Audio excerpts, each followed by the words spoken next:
Hello everybody, thanks for checking out this video here on YouTube. I'm your host Baton, and we joined this fight already in progress after a long commercial break. I'm just kidding. So this episode is going to be about should I get the Infernal Blazer. Now, I kind of thought that this might be Brazier at first, but no, it's Blazer. It's a gun. I think it looks like a highly warped version of either the Void Generator or maybe the Oracle.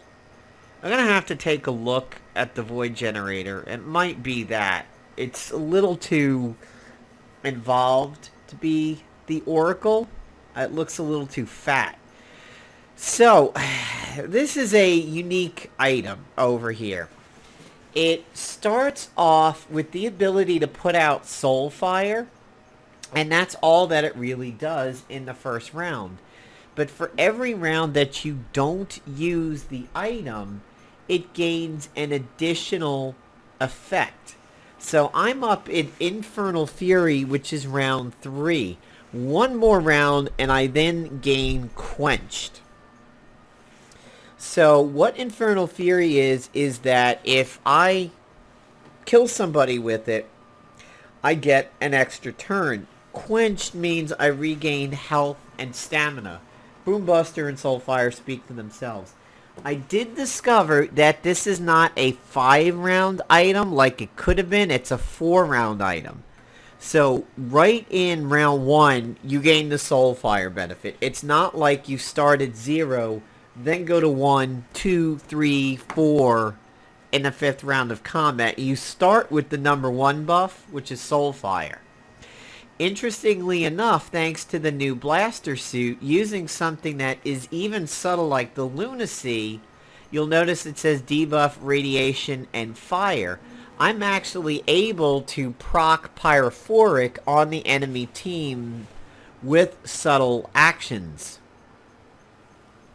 And what I'm basically doing here is I've been using the simulator to try to build up towards the final amount. I've been using the lunacy so that Red Hulk can tank everything. Fortunately, I forgot I had the Blade of Guardian equipped.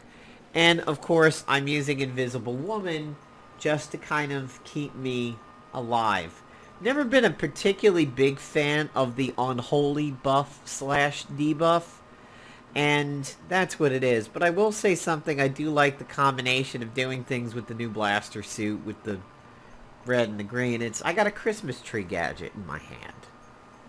So this should be the final round over here where I have all of the buffs.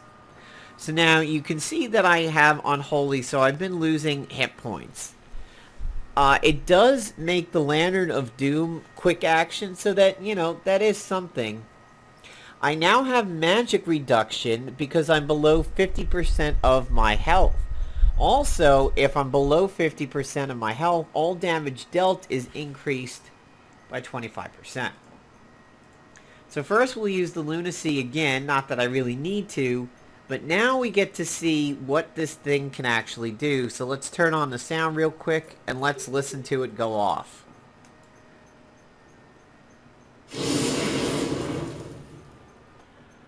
So it has a flamethrower effect. And it did seem to apply Wildfire, despite the fact that it was single target. Honestly, you know, not that impressive damage. This suit doesn't have any ISOs in it yet, but my damage is actually supposed to be buffed right now. And it didn't do a hell of a lot.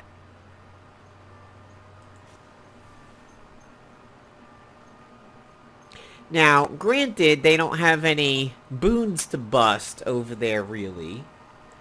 But, you know, not that impressive. And honestly, at face value, when I saw the description and was able to see completely on my screen and read all of it and whatnot, so yeah, okay, there you go. Now it even goes back to square 0. So you have to build up to it again. This is an unwieldy item.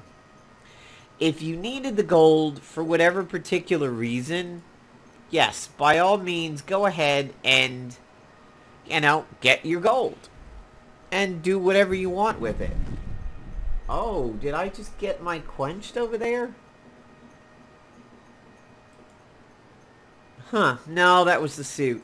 So, yeah, I mean, it's not really that great of an item.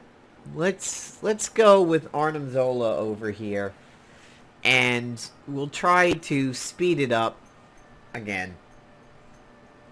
We'll get a fast fight. We'll try to get 4 rounds into it and see what the damage is. But honestly, if you are somebody who gets gold because you like the item that comes with it, and it's not really so much about keeping up your real-life currency within the game, it's just about getting those items like the wonderful Scroll of Rudamaroth and things like that, then you may want to pass on this one. If you're getting gold because you need the gold, yeah, then, go ahead and snag it. But I really can't recommend this item. And between the magical heroes from Hire, the original heroes for Hire PDA, I think they've had a few misses. Now, the bow, the magical heroes for Hire, is definitely working out considering the nerf to magic warding and the fact that it's now a free action that can be stacked on another action with Null and the Meteor stacks, and you could go free, quick, full action. Yeah, I mean, you could build a lot of stacks, and I happened to hear from somebody who fought my defensive team who had that set up and said, yeah, I jacked up some magic stacks on them. They got rid of my Null, but I don't think this item is really worth your time. It's not going to be PvP friendly, obviously, because, I mean, to fully get this thing buffed up, you have to take it into the 4th round of PvP. So we're now in our 2nd, and I now have Boonbuster. Now, really what this video is it's turning into a highlight of what you could do with the Blaster suit. The fact that, non-ice type items, as long as they're AoE, can take advantage of the suit.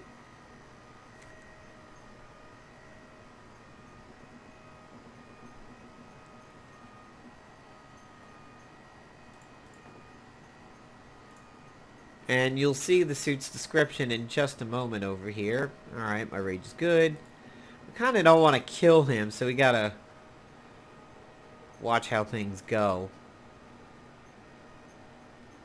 Alright, so, fireproof, immune to harmful fire effects, reduces damage from fire and energy. Area attacks without the ice type now gain the fire type. It can't be protected against. People are definitely liking that for the Ionic Devourer, because the Ionic Devourer will now become a fire Pokemon. It'll become a Charizard. Oh, ow.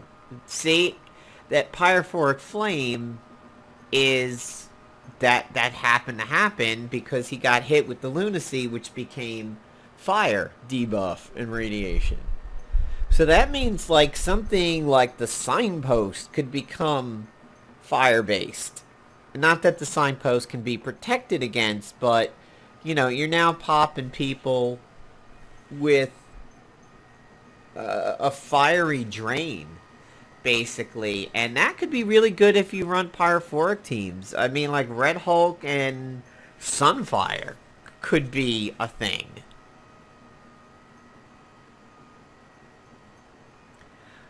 Alright, so if we look at my agent, he should be finally fully charged for this. I mean, there we go. Infernal Fury, Soulfire, Boombuster, and Quenched. I gain health and stamina when defeating somebody with this gun, and I would gain an extra turn. He didn't die. Well, now he did. Hard to see if anything really happened over there, but I don't think it's worth it. Sorry, guys. I don't like being particularly negative about things in the game, and I call them like they see them. I don't like this one.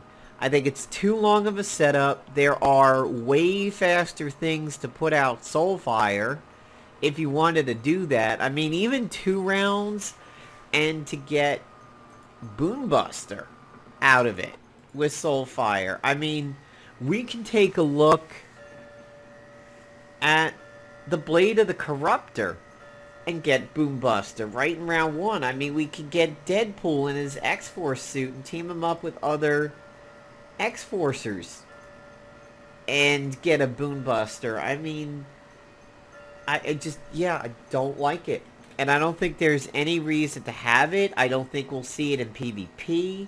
There's the Blade of the Corruptor with Boombuster. And it's stealthy, and it exploits protection. We're not going to see it in PvP. It's not going to be good on defense because the AI is certainly not going to respect your time it takes to build it up. And on offense, who really wants to try to put in a 4 or 5 round fight to get this thing to be good and then to lose all the buffs? I mean, here, the Soulfire Blade, Psychopyric, and it does Soulfire, and it follows up to people with Soulfire, and it's ethereal, so yeah, I don't really think this item is worth your time. Sorry to say, folks, if you need gold, great, you get a nice little stocking stuffer, but if you're buying gold just to get the item, really, don't waste your time. Thanks, guys. Hope you enjoyed the video, and stay tuned to the channel for more goodies. See ya.